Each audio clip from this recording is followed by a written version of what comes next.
Hi, everyone, and welcome to the online premiere of our film, The Need for Connectivity. My name is William, and I'm the president and co-founder of the FSTOP Foundation, which has its mission to use photography to create positive awareness for conservation. We fulfill our mission through several programs, including our Crossings and Corridors project, which we execute in partnership with the Florida Department of Transportation and the Florida Wildlife Corridor Organization. This film is part of that project. We are so proud that the film has won 2 Best Documentary Awards and an Excellence Award at 3 different festivals, and it was also recently aired at one of the local PBS stations here in Florida. Most things in life and in the world of conservation don't happen in isolation or in a bubble, but instead are a result of cooperation and helping others to accomplish goals, and this film is no different.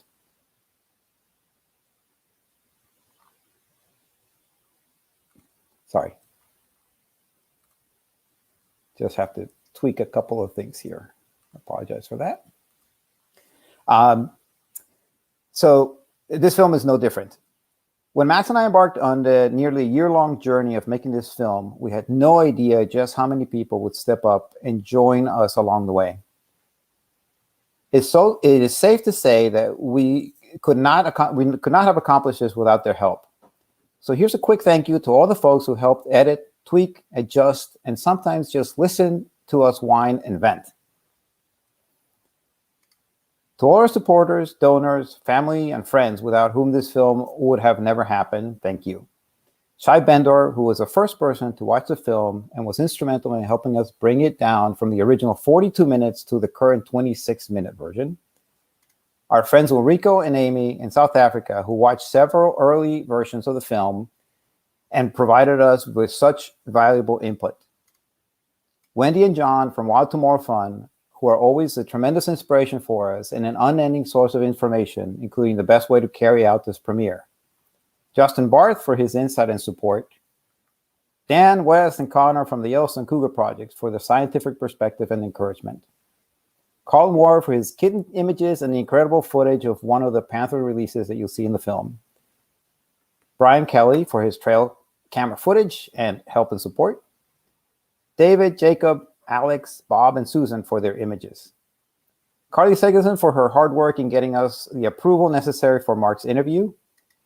Angela and the Central Florida Expressway Authority team for their support and the use of their computer-generated video. Andy Atkins, who served not only as our colorist and audio mixer genius, but also ended up being our story consultant. To all the incredibly hardworking folks at the U.S. Fish and Wildlife Service and the Florida Fish and Wildlife Conservation Commission, who dedicate their lives to the survival of the endangered Florida panthers and the protection of wildlands. All the dedicated people at the Florida Department of Transportation, who are working every day to include wildlife crossings into the roads that are being built and expanded throughout Florida. And to our incredible volunteer coordinator, Jane, and our team of volunteers who help us sort, tag the incredible amount of content and data that our remote cameras generate. We could not do what we do without you all. And of course, a special thank you to our superstars that agreed to be a part of this film, which leads me to their introductions.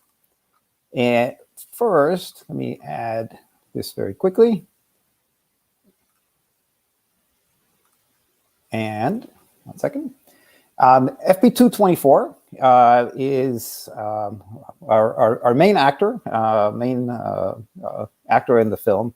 I won't tell you too much about her, except that she is one of our incredible Florida Panthers.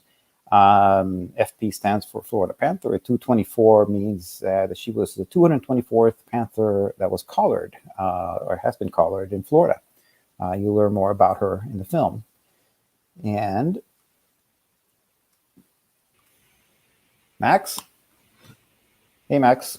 Max is a recent graduate from Syracuse University with a dual degree in photography from the Newhouse School of Communication and entrepreneurship from the Whitman School of Business. He is the president and founder of M-Frame Photography, which is a company that focuses on creating captivating images for personal and professional use. Through their Content for Good initiative, they support nonprofit organizations such as FSTOP by creating videos and films that help tell their story and fulfill their mission.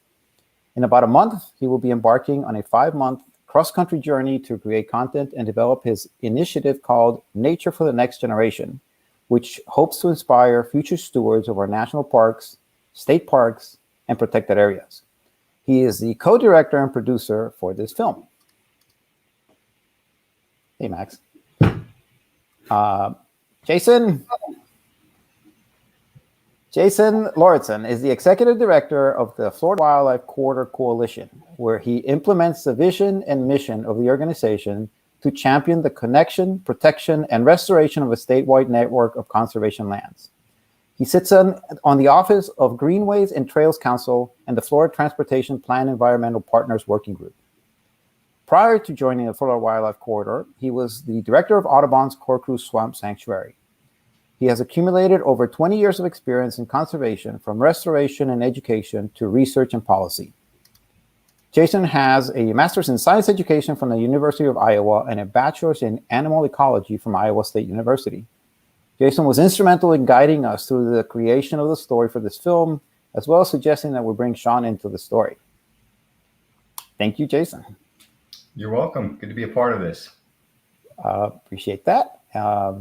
Bring in Mr. Mark Lotz. Mark Lotz's wildlife career has been devoted to studying the Florida panther, an isolated population of puma in South Florida. Mark began his career with FWC, the Fish and Wildlife Conservation Commission, in 1994, which was a pivotal time for panther conservation, as genetic restoration of the isolated and severely inbred Florida panther population began the following year. The Panther team took a bold step to save Florida's state animal, and genetic rescue of the panther was achieved by releasing into the population 8 female pumas from Texas, which is the closest existing population with which Florida panthers historically interbred with. This management and monitoring project continues to this day. An increasing panther population presented new challenges, as many reoccupied habitats were now in close proximity to people. Some of Mark's primary duties include managing human-panther conflicts, investigating depredation complaints when a panther kills someone's pet or livestock, and working with residents to resolve their predator conflict issues. Mark also enjoys the enviable task of capturing panthers for radio color studies, handling kittens at dens, and locating study animals from a fixed-wing aircraft. Mark is also the president of the Wild Field Research Management Association and serves as an advisory committee member for the Cougar Conservancy. He also happens to be the poor guy that keeps getting my many texts and phone calls with a million panther questions from what we see in our cameras. Thank you, Mark. You're welcome. And most of those answers are true. And most of them are true. Mr. Brent Sachel is a professional engineer who graduated cum laude from the University of Central Florida with a BS in civil engineering.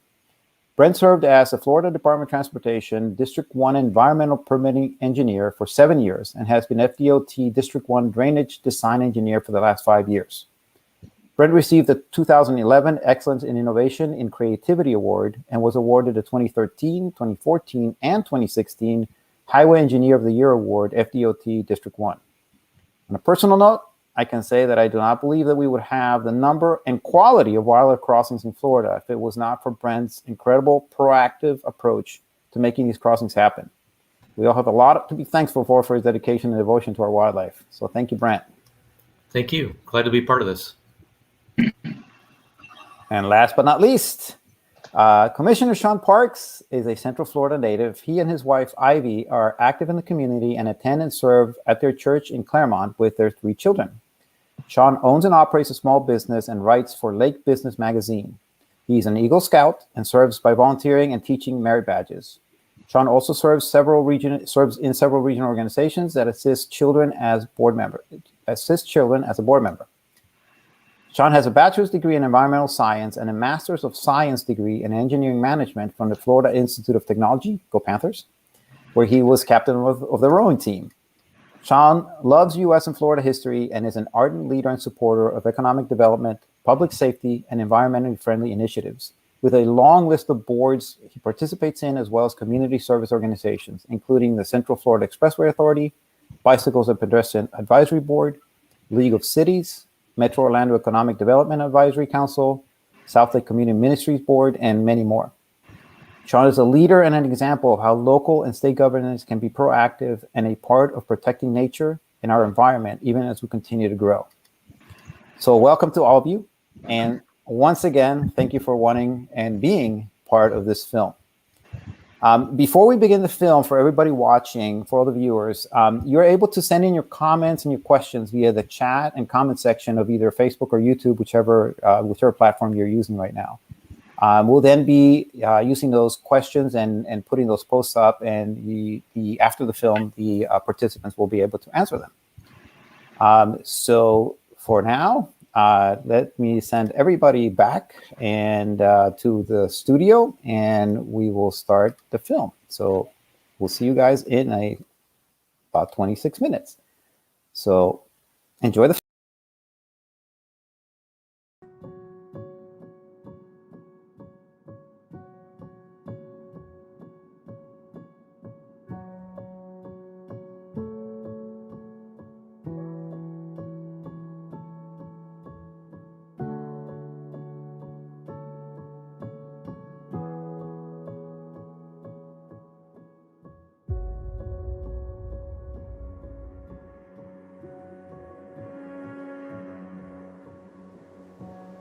Between 900 and 1,000 people are moving to Florida a day to live.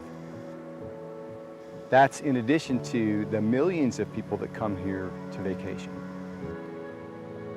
And you add those cars on the road. And a road today, which doesn't present a significant impact to that panther or to that bear, over time, as traffic volume increases, will become a fragmenting effect.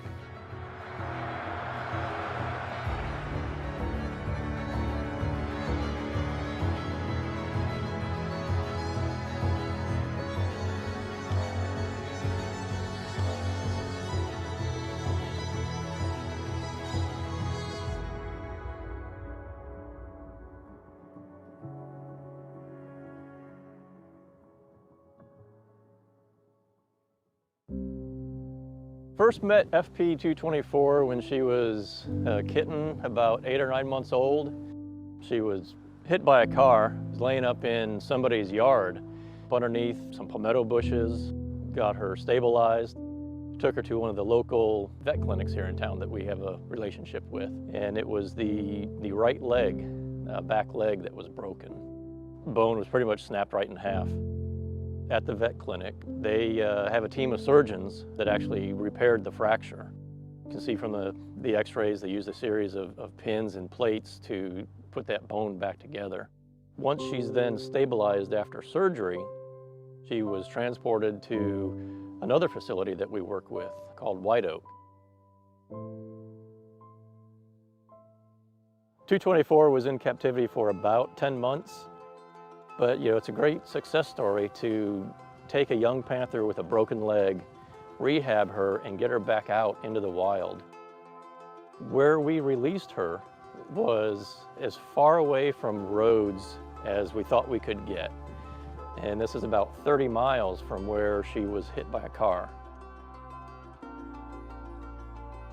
It wasn't long before she made it all the way back to her natal home range. How they do that, why they do that, how they know to do that, it's one of the great mysteries of the wildlife world. Somehow she knew where home was, and she went back to it.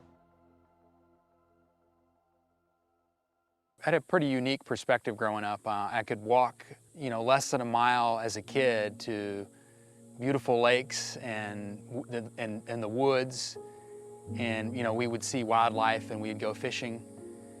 But as I grew older and went off to college and came back, a lot of that was gone, unfortunately. A lot of the habitat in Lake County were impacted, through 80, 100 years worth of citrus up until the 1980s when the Great Freezes occurred. So at that point, we started seeing the conversion of those citrus groves, those citrus properties, into development. As that growth occurred, it filled into those areas that were once citrus groves, also having impact on our natural habitats around those citrus groves that were remaining. It is so important for us to be intellectually humble, recognize what we don't know. If we don't do that, if we don't approach the challenges and decision making that face us on a daily basis, then we will make decisions that have unintended consequences that affect future generations. I don't think when we were generations ago developing the road system or the canal system ever thought about the potential impacts on these populations, but they happen. Panthers don't really look at roads as something to be avoided. It's something within their environment and they just cross it.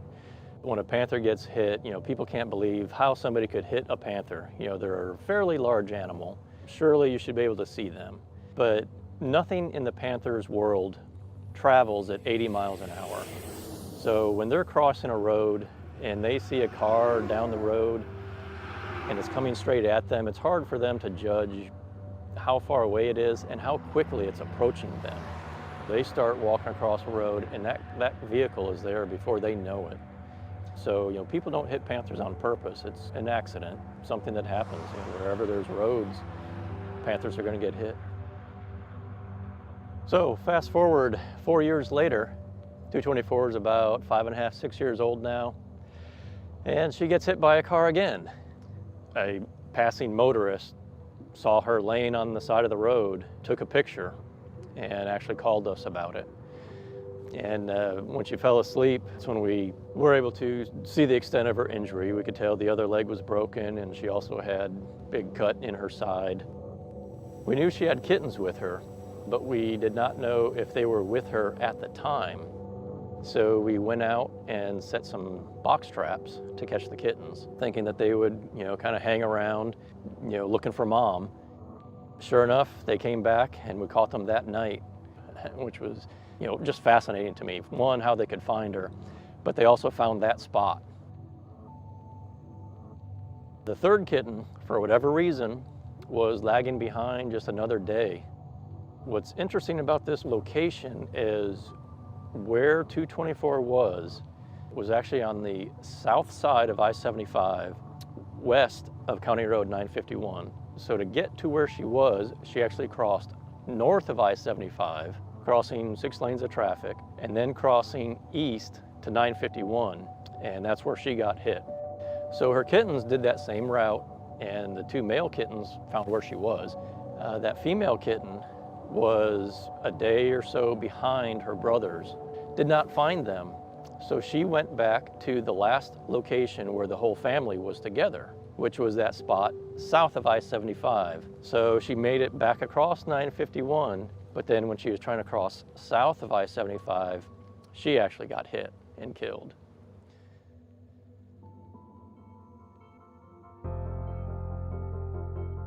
The Florida Department of Transportation is always cognizant and aware of impacts to the environment, and it's even included in FDOT's mission statement of preserving the environment within Florida. Any impacts to habitat connectivity and any impacts to just habitat in general, we take it very seriously, and so it's very important for us to identify those locations where it's important to make sure we connect those vital habitats for Florida's wildlife. So motorist safety is very important to the Florida Department of Transportation.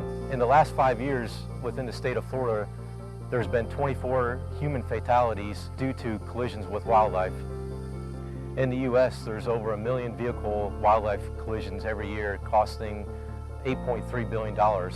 So for comparison, the cost of installing a new wildlife bridge crossing on a 2-lane roadway would be approximately $2 to $4 million.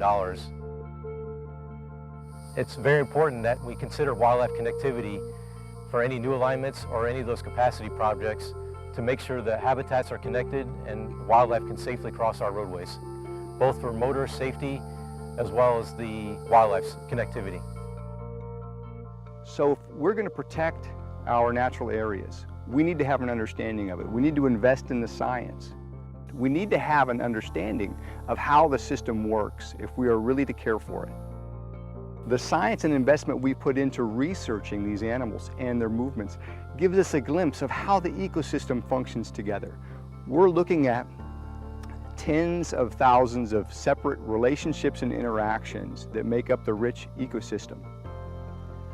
Our job is to try to help make decisions based on that science and that understanding so that future generations of Floridians still have the hope of seeing that Florida panther around the bend as they go down the Everglades National Park or the Big Cypress Sanctuary.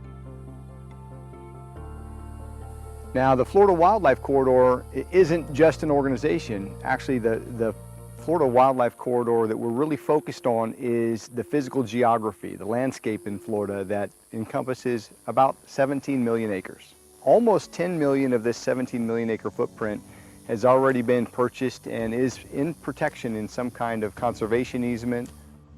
Florida's state parks, our national wildlife refuges and preserves, national parks, these all make up these tremendously important habitat patches, but they're not connected in any protected way. So what we're hoping to do is make sure that we can pursue through conservation easements or fee simple land acquisition protected and connected corridors that link these important pieces within our state. One of our biggest challenges is getting the public and the decision makers to have a big enough vision to think and plan long term. As Aldo Leopold would say, to take the long view. That's our goal, is to let folks know that this is going to affect multiple generations. The road you put in today, not just where you put it in, but what features it has. Have you elevated it over wetlands? Have you made it permeable to bears and panthers by putting in wildlife crossings?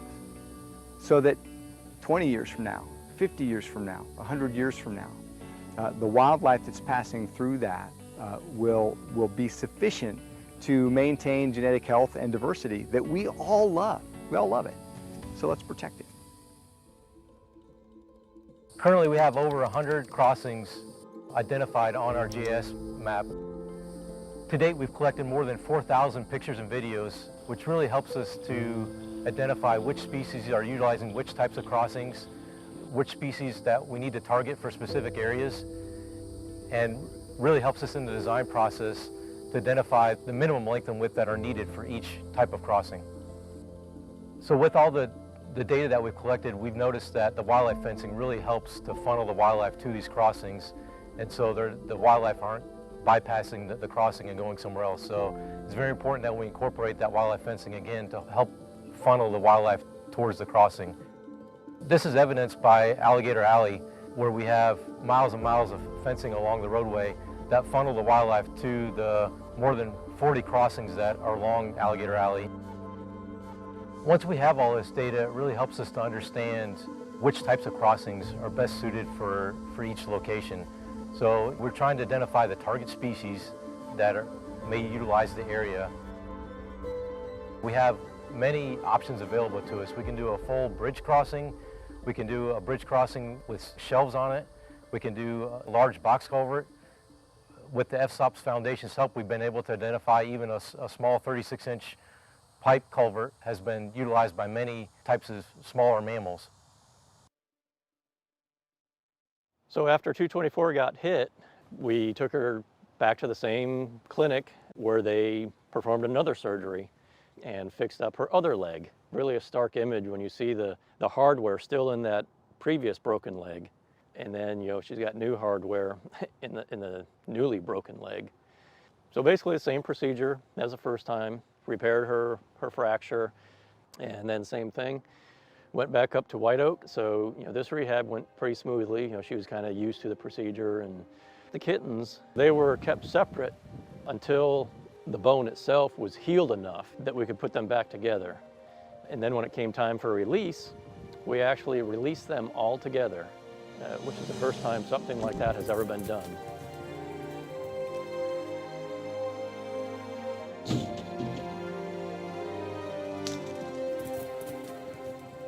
And we released them on the border of Fakahatchee Strand Preserve State Park and Picayune Strand State Forest. That location was about 15 miles from where she was hit, but it didn't take long before Mom started to head back home again, using one of the underpasses on I-75, and then started moving back west. And it was just a few weeks before she was back home again. The two brothers, they hung out together for several months. And then after They started to make some dispersals like young male panthers do. They eventually crossed into the Panther refuge using the underpasses along I-75 as well, and made large movements, again, like dispersing male panthers do. Unfortunately, both of them suffered the same fate and got hit by cars and were killed.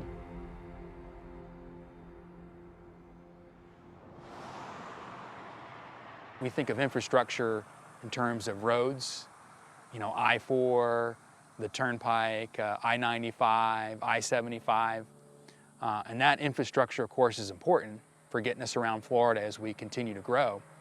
But the green infrastructure is extremely important as well. I am just so proud in the position that I'm in. It's an honor, I should say, the position I'm in as a Lake County Commissioner, to be able to have some influence on trying to protect this green infrastructure, what's left of it in Florida, and being an advocate for education and showing people, you know, some people have moved here within the last year. Some people move just even a few weeks ago, 900 to 1,000 people a day. So it's a real blessing for me to be able to, you know, be an advocate and kind of educate on the importance of, you know, what you see and you come out here, you're getting, as we say in Lake County, real Florida, real close. This is the real Florida. You know, Disney World, the tourist attractions, the vibrant cities that we have in Florida are all great, but we've also got this, and it's worth protecting.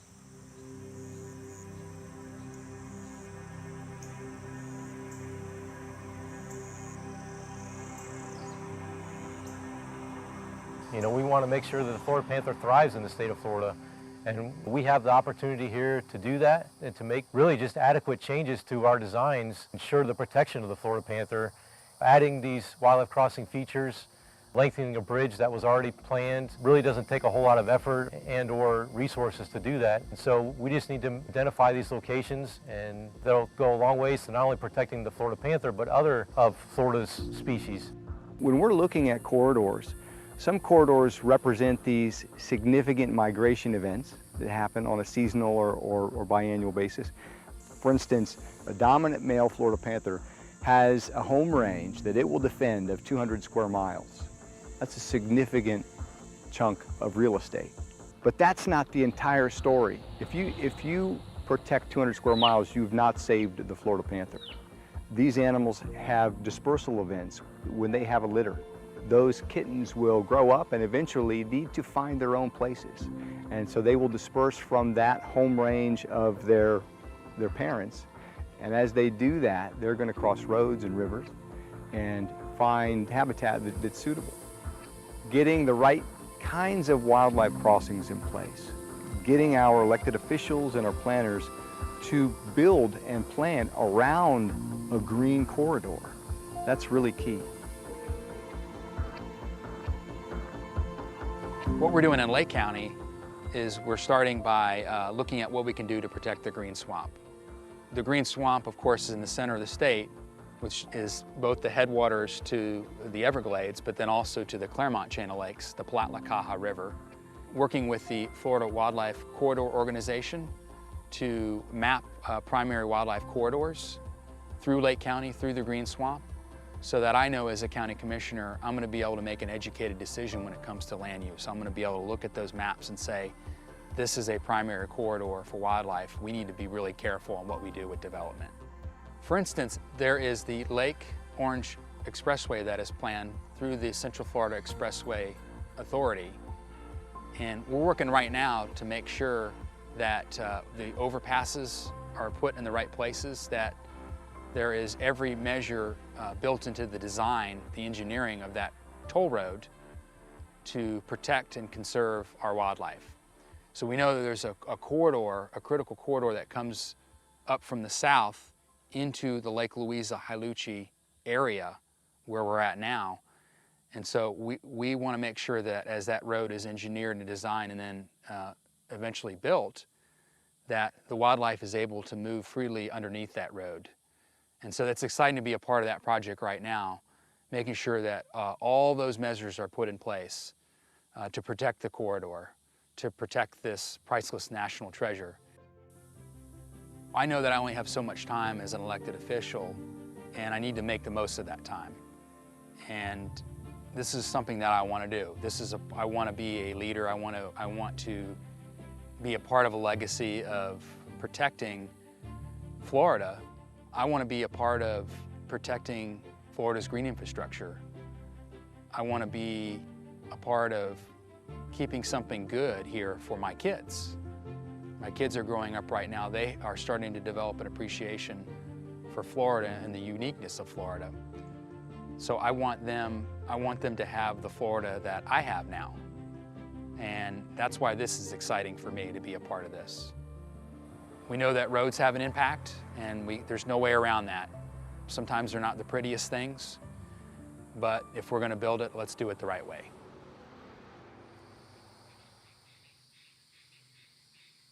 So obviously, FP 224 is a success story. She's been hit by cars twice. Amazingly, was not killed by them, only suffered broken legs that we were able to repair. Now that she's back out there, she's contributing to the population. She's making babies. She's had 5 litters so far, producing a total of 16 kittens. So she's doing her part to keep the panther population going. The other aspect that makes her story so fascinating is just where she lives. You know, she's not out in the middle of Big Cypress National Preserve or some of these larger areas that are out in what people consider the wilderness. She's living literally on the edge of town, crossing roads occasionally, obviously, living next to people, very close to houses, roads, all the infrastructure that we have here in Florida. And she's still able to make a go at it, raising kittens. And I think given the chance, they would live out in the wilderness, who wouldn't? But they are very adaptable. As a species, pumas range from North through Central and South America, and they cover all sorts of habitats within that range, from the highest mountains to the lowest swamps that we have here in Florida. So they're very adaptable as a species, and adaptability is what makes them so resilient and able to adapt to us, really. As long as their basic requirements are being met, having enough space to live and find food, cover to raise their kittens, if those things are being met around where these human habitats are, panthers can live amongst us, and they do. We know what it takes to have them around forever. We just need to give them the opportunity, but it's up to us to make the right decisions to allow those opportunities to happen for panthers. And it stems from everybody, from individuals, purchasing the Save the Panther license plate that supports our efforts, our research and management efforts, up to county and government officials supporting programs that provide corridors and underpasses. Getting yourself educated about what these cats need to survive and being tolerant of that and letting it happen.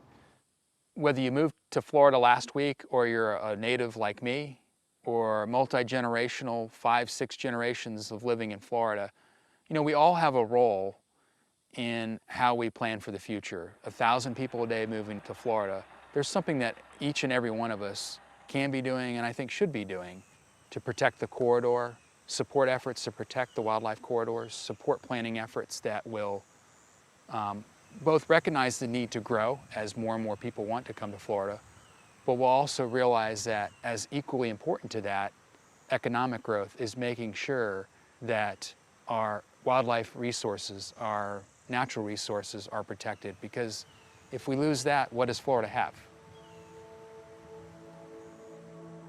Talking about FP 224, this female Florida panther, she's made multiple attempts to have litters, and the goal here is to bring this population up to a level where we can remove them from the endangered species list altogether. Right now, All of our really viable population of Florida panthers are south of the Caloosahatchee River. If we're going to make this population robust and go from endangered to threatened and eventually threatened to off the list altogether, we need to have successful populations established north of the Caloosahatchee River. Females, males, with litters that survive. And what's stopping that is the connectivity of the habitat. Getting those cats to safely move up to and over the Caloosahatchee River and having roadways that are anticipating eventual populations. Right now we have several males north of the Caloosahatchee River and a couple females, but it's not a population that's established and it's not sufficient, but we're hoping to get there. So again, if we're having that big, long view, that visionary plan, we'd like to think that our communities that we're growing right now, we're growing with panthers in mind. Right now, you may just hope to see a bear. But imagine 2 generations of Floridians from now, the communities right now where we're building connections are seeing panthers. The way 224 is reproducing, making kittens, it's very possible that one of her kittens in the future could use these corridors that we're creating right now and these underpasses that we're building and make it all the way up into North Florida. So if we just give panthers the chance, they'll make it happen. I think for me it's exciting to know that the offspring of FP 224 could visit us here in Lake County, especially the male offspring. Through that corridor, you know, that's something that would be pretty cool for my kids to see, and I want to be a part of that.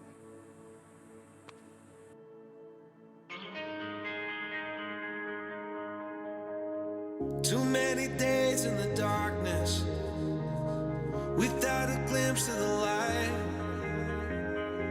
Running tired and broken and scared, but I swear I'll never give up the fight. I see you broken and beat, head pulled down over your eyes. Every part of you wants. So I hope everybody enjoyed that. Let me bring everybody back onto the stream here. So we've got some great comments flowing in here. Yeah, we'll just put some up here real quick. Let's see if let me just remind everybody that that you can type in the questions, and we'll go ahead and get those in here and be able to put them up, and people can answer those. So just to start some of those off, let me see what we've got in here. I guess for Mark first, what does it mean to be an umbrella species? Well, basically, it means that, you know, if you kind of envision an umbrella and the panther being that umbrella, all the other species live underneath that umbrella. You know, because panthers need so much territory to live out their lives.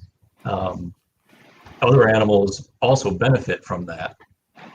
So, you know, I forget the exact numbers offhand, but for every male panther's home range, you might have 5 black bears within that home range and 20 bobcats within that range, and so on. So basically, you know, if you're protecting the panther, you're also protecting a whole host of other wildlife as well. Right.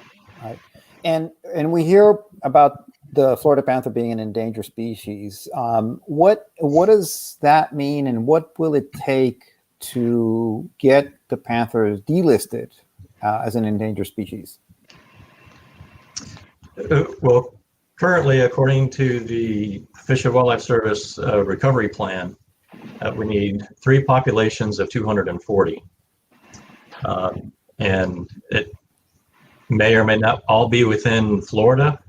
Historically, the Florida panther range throughout this entire southeast United States. So it could be anywhere within their historic range. Okay. But right now, as was mentioned at the beginning of the film, our current population range is from 120 to 230. So the number of panthers is likely about in the middle of that somewhere. Okay. A question for Brent. How many wildlife crossings have been built in the past decade in Florida, and how many are being planned and where?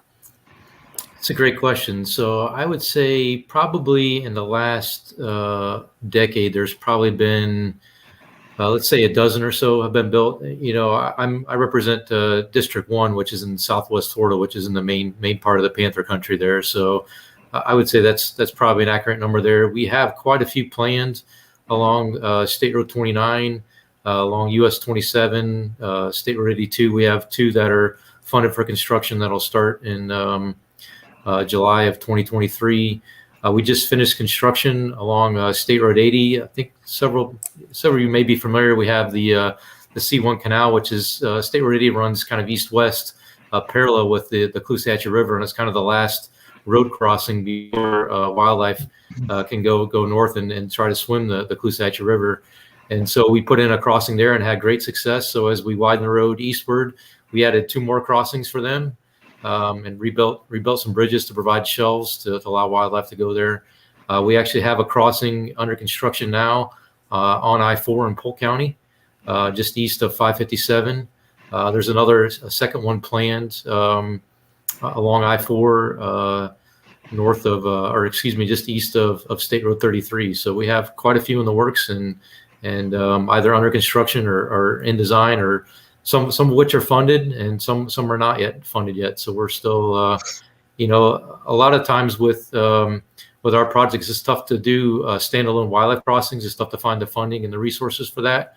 A lot of times we tie the wildlife crossings into capacity improvement projects where we're adding lanes to a job. It's makes it a little bit more palatable to add in a wildlife crossing when you do a large, $50 million project. So it's that's typically when we look to do these wildlife crossings. How far ahead do you plan crossings? So typically we'd like to do them during our PD&E phase, our planning, development, engineering phase. And that could be as many as 8 to 10 years in advance of construction. Certainly, as we get into the design phase, the earlier, the better. We'd like to be able to plan for those. It's very difficult for us to change gears with permitting and some of the other aspects and change the design late in the game. So certainly we like to, at least 4 or 5 years prior to construction, we typically like to have that included in our designs. Here's a follow-up for you. Any crossings planned for District 4? That is a great question. I'm not familiar. I think they have one along State Road 710 they just built. I think you might actually be monitoring that one with that little shelf in there. And then I think they may have 1 or 2 others planned, but I'd have to check with them specifically. Again, I'm in District 1, so. Yeah, I haven't put the cameras there yet, but Okay. We're coordinating that.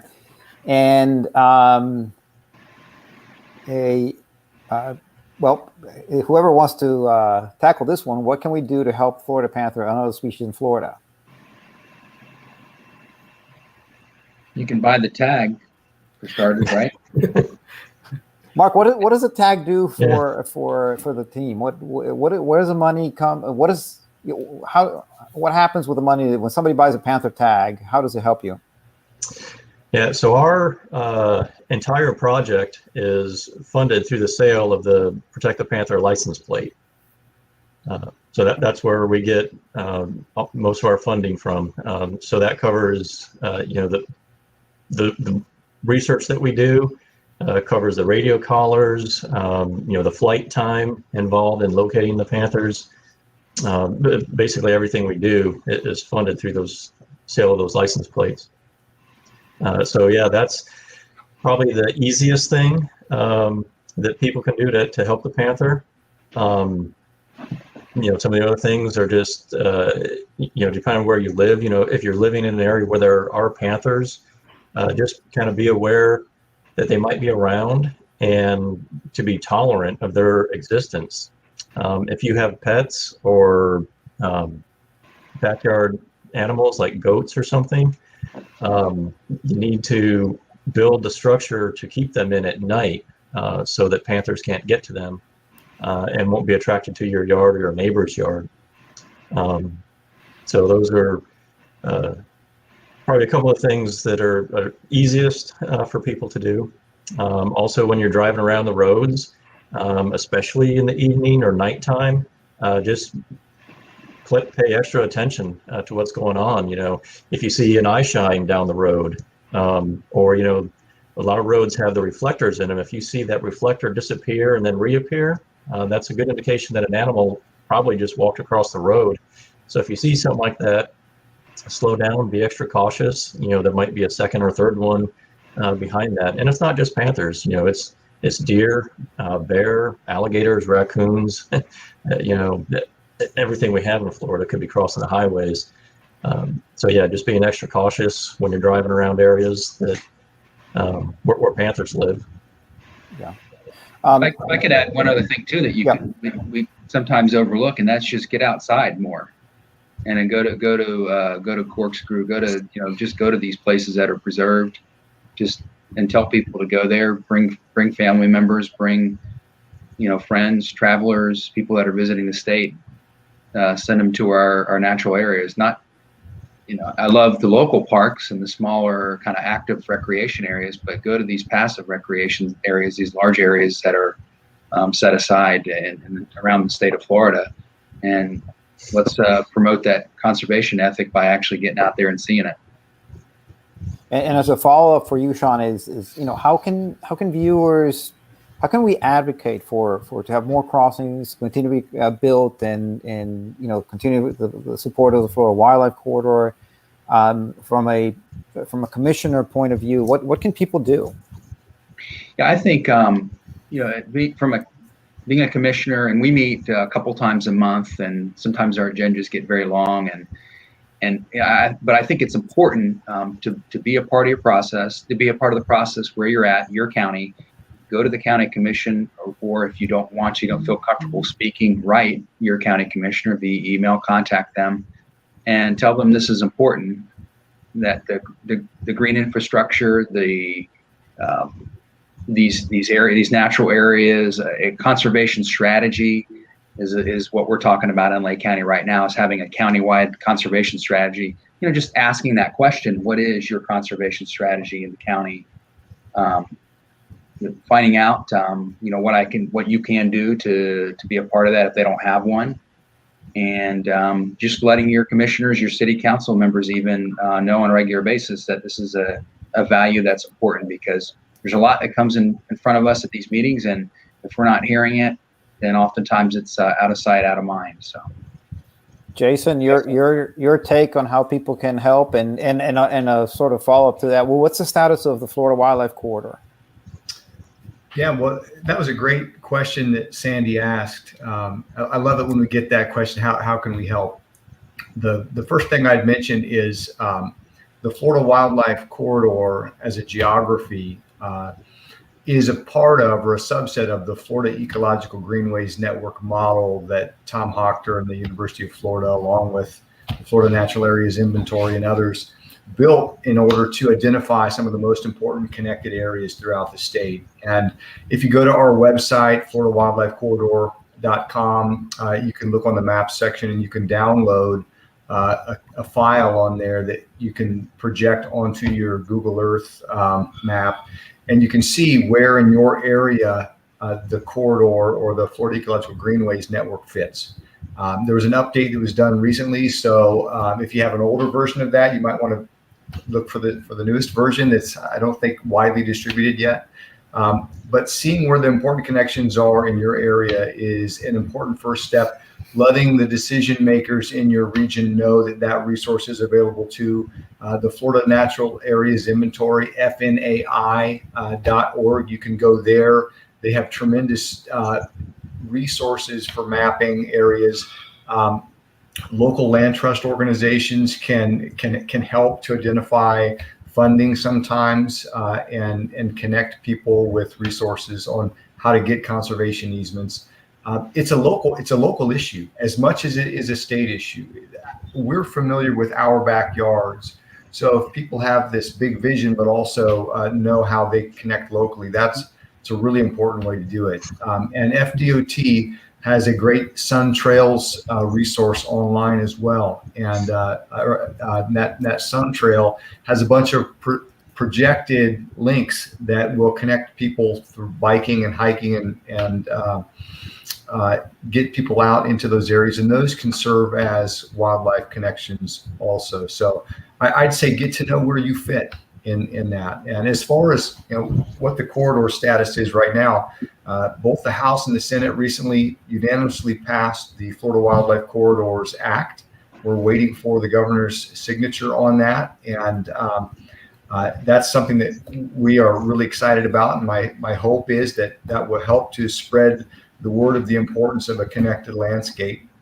Some significant funding dollars were also added to the Florida Forever, and some of the stimulus money that came through is $300 million identified for corridor acquisitions, and that's fantastic. That'll go to buy some of these parcels and provide conservation easements for some places. But this is going to take a significant effort over many years with people at all levels, and especially including the public, getting informed. As Mark was encouraging people, let's get people educated on wildlife, their needs, and how we can build with this green infrastructure in mind. So a follow-up, a two-part follow-up question for you, Jason, on that. How unique is the Florida Wildlife Corridor? Because this is an issue that is not just in Florida. It's when we're talking to our partners at Wild Tomorrow Fund in Africa, we're talking about exactly the same problems with corridors, with human-wildlife conflicts and interactions.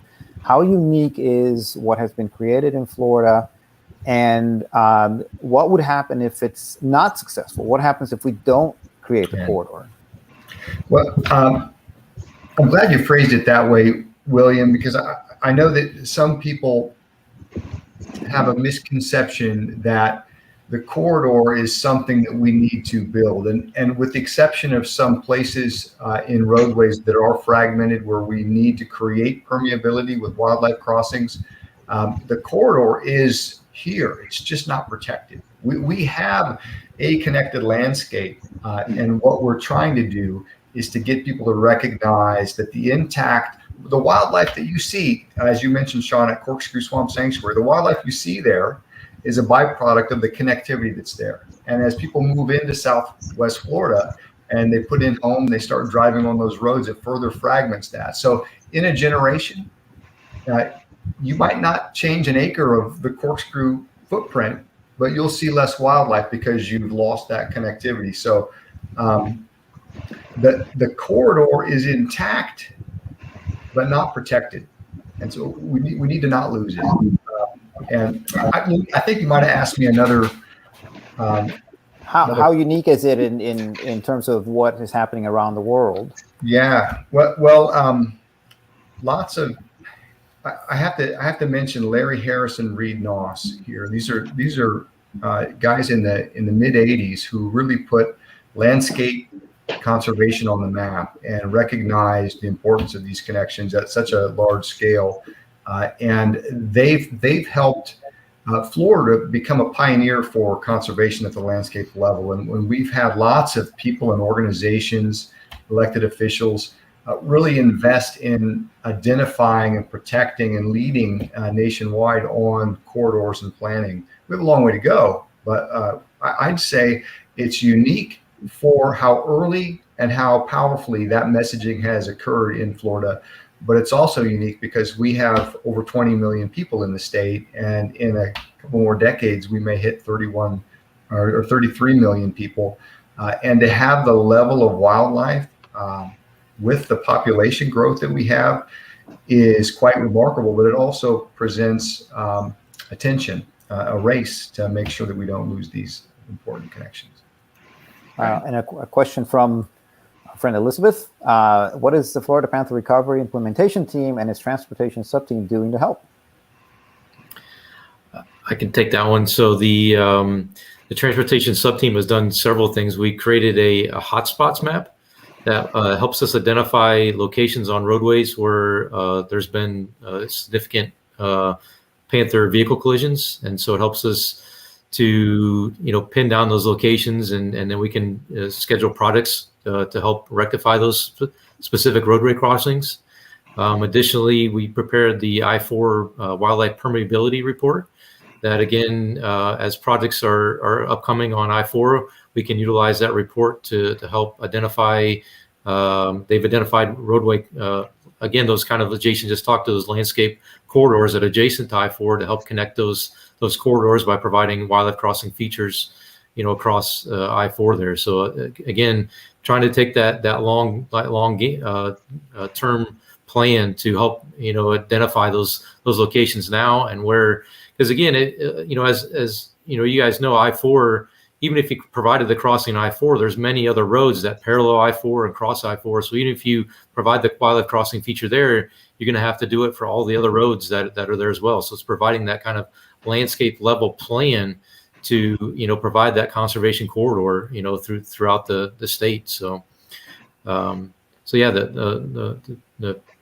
the transportation subteam has done a number of great things to help identify numerous features to reduce the Panther vehicle collisions, which is, as Mark can attest to, that's the number one known cause of Panther deaths is collisions with vehicles. So, Brent, who makes up these teams and sub-teams so people understand who's looking into this?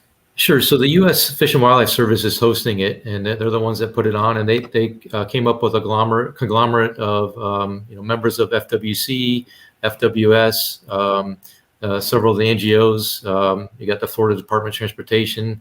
There's several. We have the University of Central Florida. Dan Smith is on the team. The Lee Collier MPO is represented on the team.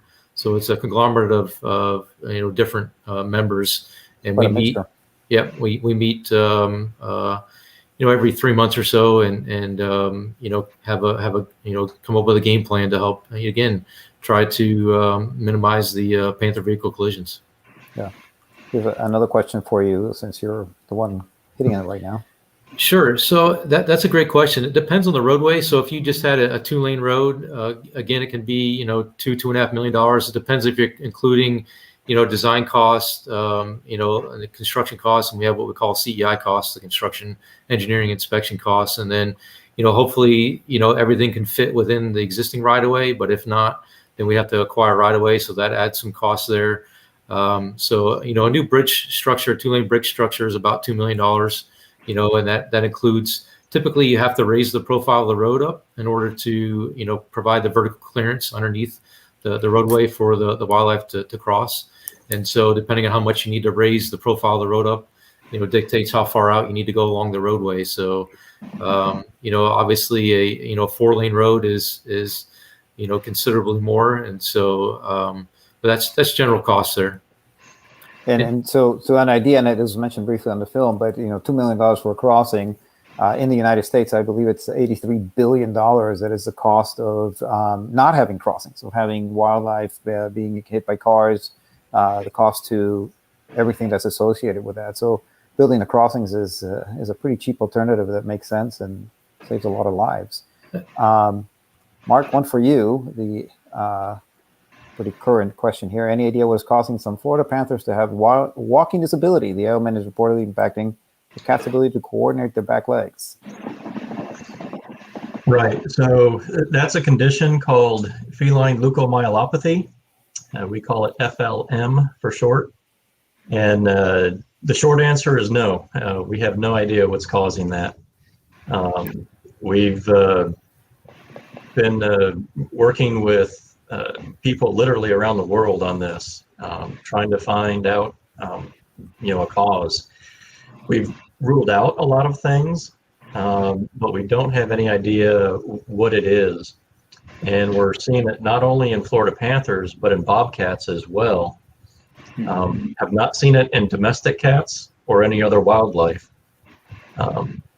And apparently, whatever this toxin is, or whatever it is, causes damage to the spinal cord, and that's what results in the uncoordination in the hind limbs. And it can vary as to how severe it is. Some are just mildly affected, so they just sort of wobble a little bit while they're walking, but they're able to survive otherwise. But in extreme cases, they can't stand up. Their back legs just constantly give out on them, and causes them to fall over, and they can barely move. Certainly can't catch food when it's severe like that. So it's something we're still investigating. Okay. Do we know how much of an impact it is? I mean, I know FWC has over 100 cameras. We've got, I think between everybody is probably over 200 cameras that are monitoring. How widespread is this? Well, if we know. Yeah, in the panther population, of course, the most panthers live in Southwest Florida. There's only a handful in Central Florida or so. We've seen it everywhere. Not Everglades National Park yet. Haven't seen it on the East Coast, but we've seen it in Big Cypress, areas around the Crew properties on the West Coast, and out by the Seminole Indian Reservation. We've seen it there. As far as bobcats go, we not only have it here around the Naples area, but been some cases around Tampa and Orlando areas too, or I mean Gainesville, I'm sorry. So bobcats, we've been seeing that pretty much statewide. Okay. Changing the subject a little bit, but still with you, I think. What is the status of the bear population in Florida? I would take it. I don't know if you know. I didn't see the bear biologist here. You're it. Yeah. Bears are doing fine in Florida. They're not protected anymore. They were removed from the threatened species list. So yeah, our bear population is doing great. Okay. Let me just go here. I think you answered this already. I'm not sure. What is the current population dynamics of the Florida panther? I think we're still talking about the 120 to 230, but anything to add on that one? Yeah, I'm not sure exactly what's meant by population dynamics, but yeah, as far as the numbers go, 120 to 230 is our population range.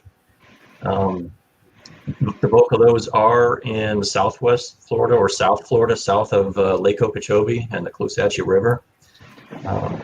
We do have 2 or 3 females that we're aware of just north of that Caloosahatchee River. And then as far as the males go, we have had some, they naturally range farther than the females do. So when they're dispersing, they travel greater distances. So we have, like I said, roughly a handful or so of males in the central part of the state. We don't have any females that far north. All the females are a little closer to the Fort Myers area, Babcock Ranch. So basically just a little north of the Caloosahatchee River. Okay. And one more for you, Mark. We saw that 2 of FP224's offerings were killed. Do you know how many have been successful in dispersing? Yeah, not exactly. We don't routinely collar young kittens. So really the only information that we are able to get is from trail cameras. And that's, not only includes ours, but pictures that people, or cameras that people have in their own yards or that sort of thing. And then pictures they submit to our panther sighting website, which if you happen to get pictures of panthers, you can submit it to that sighting website.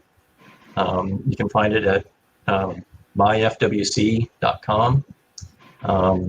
I think the actual site is panthersightings.com, or is it Florida Panther Sightings? But you should be able to find it easily enough, looking for that. But so yeah, we don't have an exact number on how many successfully dispersed, but several were with her until dispersal age. So we would assume that they then went on. An example of those ones that were hit after being rehabbed, those had radio collars, and we know about it.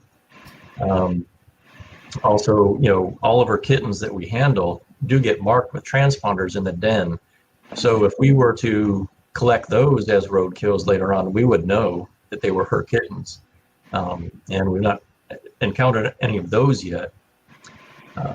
So fingers crossed. Hopefully the majority of her kittens have gone on and established a territory somewhere. Yeah, she's awesome. She's very, very impressive. Brent, are there any crossings over waterways built? So not to my knowledge. I know that I can't say for certain, but I think it's been pretty obvious that Panthers have crossed on either State Road 31 or State Road 29, the bridges that go over the Caloosahatchee River. I think, Mark, you may be able to attest to that based on some GPS data. It's very likely that they likely would have crossed there. So there's, I guess when you say over water, we do have, I think in the videos there are many canals down in South Florida, and along State Road 29, you can kind of see in some of those videos where there's actually a bridge over the canal, and then the bridge kind of goes down underneath State Road 29. So technically that's a bridge over a waterway, but it's, the canal is only, 40 or 50 feet wide, not necessarily like a big river crossing or something. So, yeah. Max, John would like to know, what's your next project? Yeah, so our next project is currently the Sharing the Landscape project that FSTOP is doing with the Florida Wildlife Federation.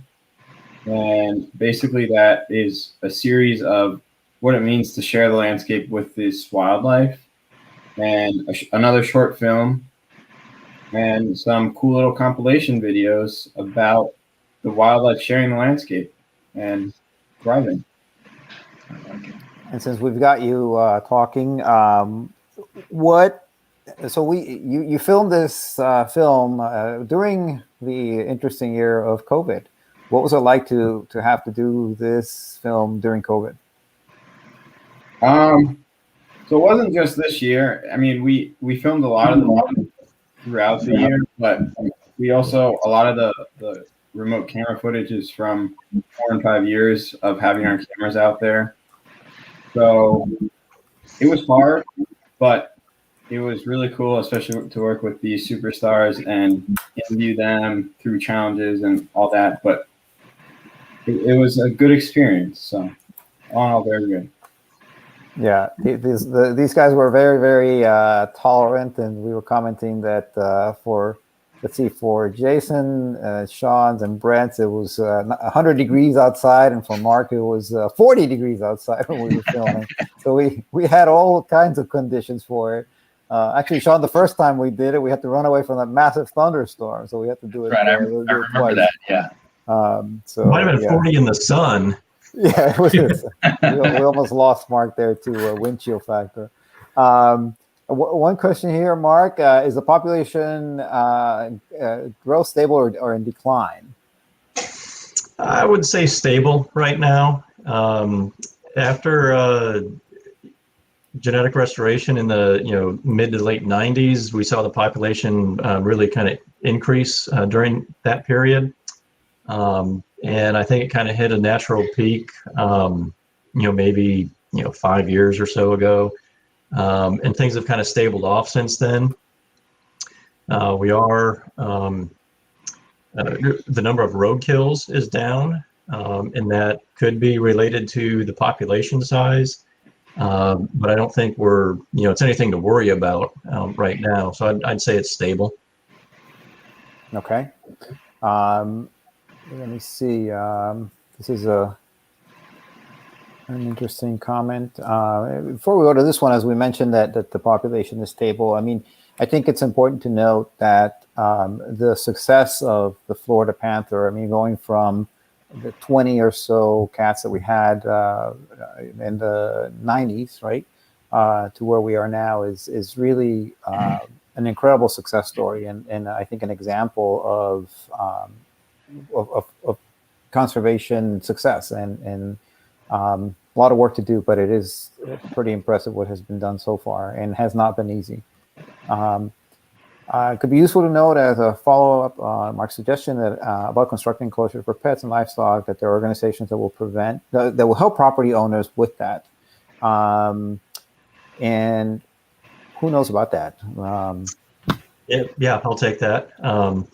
So Defenders of Wildlife and the Conservancy of Southwest Florida both have programs to assist homeowners with building structures to keep their pets in. Each program is slightly different, but frequently they will partner together to further reduce the cost to people. Yeah, a lot of things that can be done. Well, I think we've had a lot of really awesome comments. People really love the presentation and all of your detailed answers. Here's one that's just came in. Any women part of this and future projects? I'm not sure if you're asking, Hazel, about the f-stop projects. The answer would be yes. And well, I think every single one of the people on here I'll let them answer, but I know what the answer is about having women on their team. So start with whoever wants to start with that one. I'll go ahead. The Florida Wildlife Corridor Coalition is doing our next expedition. In fact, it was an expedition that connected some of this initially as well. And our next expedition is going to be from the Rainbow River area down through the Withlacoochee in the end of July, and that's going to be an all-female expedition with some youth and expedition leaders and a female film crew.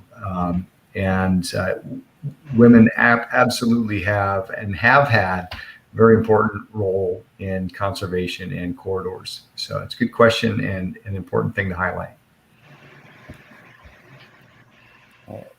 Yeah, and on our Panther team, our veterinarian is a woman. We also have women biologists as part of our team, other vets and surgeons, and the folks up at White Oak that provide all the care for these cats. It's a diverse group with those organizations as well. And we have a great team of women too at Lake County. I could brag on them, everything that they're doing as well. So, absolutely, same at the Florida Department of Transportation. I think you're just seeing the faces that just happen to be up front on this, but we have a whole slew of females that help us every step of the way. From design, construction, right-of-way acquisition, maintenance, CEI, you name it. There's plenty going on. So, yeah. And for us, not only the fabulous women on our board, that include my wife, but like I mentioned briefly, in Jane, who is our incredible volunteer coordinator, who has literally changed our organization, among others. So, yeah, an excellent question. And she follows up with, consider having women present as well. And Hazel, you're absolutely right. And the next film, the next film actually has a female narrator, the one that Max mentioned. And the one after that, which we can't say too much about, but you will see that in that as well. So I'll open it for any of you guys that would want to close with something. Yeah, I just want to say thank you, William and Max, for the attention you've given to this issue. It's been exciting to see. I mean, there are the people that are doing the work right here, Sean, Mark, and Brent. I mean, the three of you are helping to implement some of these things, and you've been voices for conservation in your own organizations, and very influential. And I appreciate all that you've done and the connections that you've made to raise awareness. And it's been a lot of fun, but more than that, it's important. And look forward to continuing to message alongside you all. Thank you.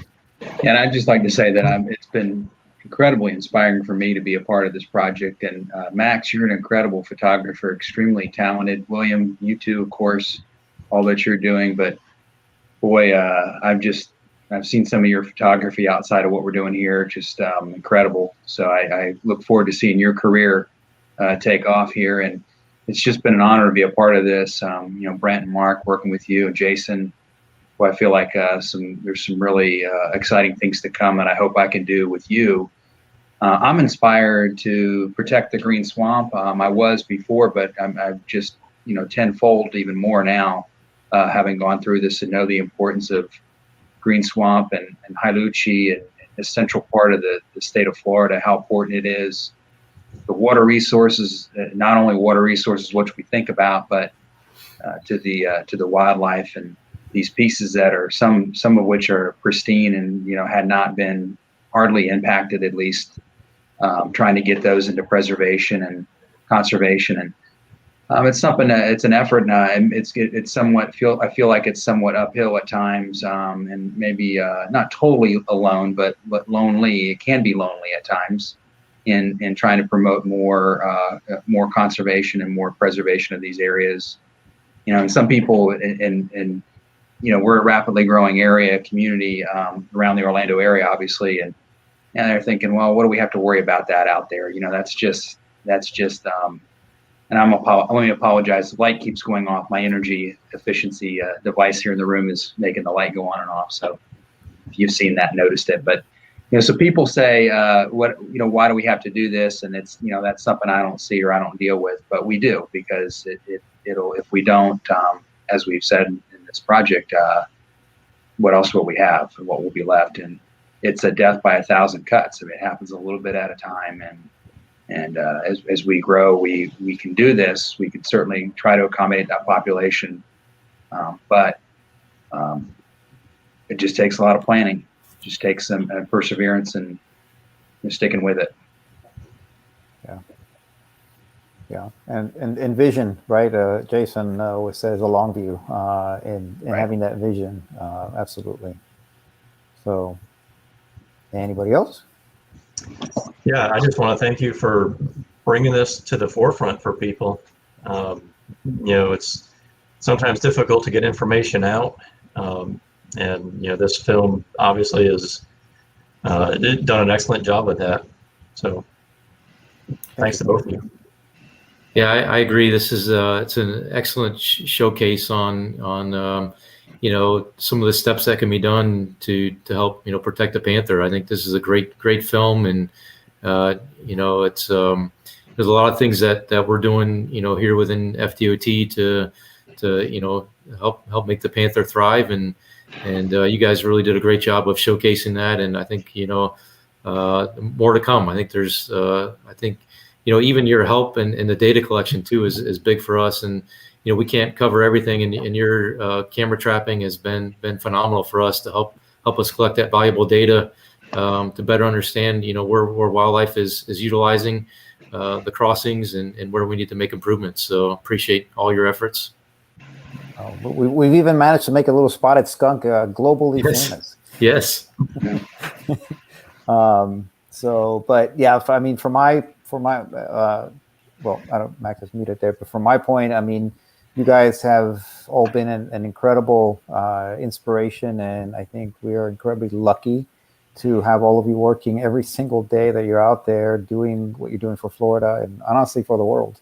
My dad always said it's later than you think, and dealing with all of you guys has sort of filled us with oxygen, that there's a lot that is being done, a lot more to do, and I thank you, and it's been a really awesome ride for all of it, and definitely more to come. So really appreciate it, and thank you all for watching and for being here. Yeah, keep following, subscribe to that little Facebook and YouTube, and you'll keep getting the information and more films to come. So thank you. Thank you. Everybody. Thank you, everybody. Thank you, everybody. And I think with that, we'll end the broadcast. So thank you.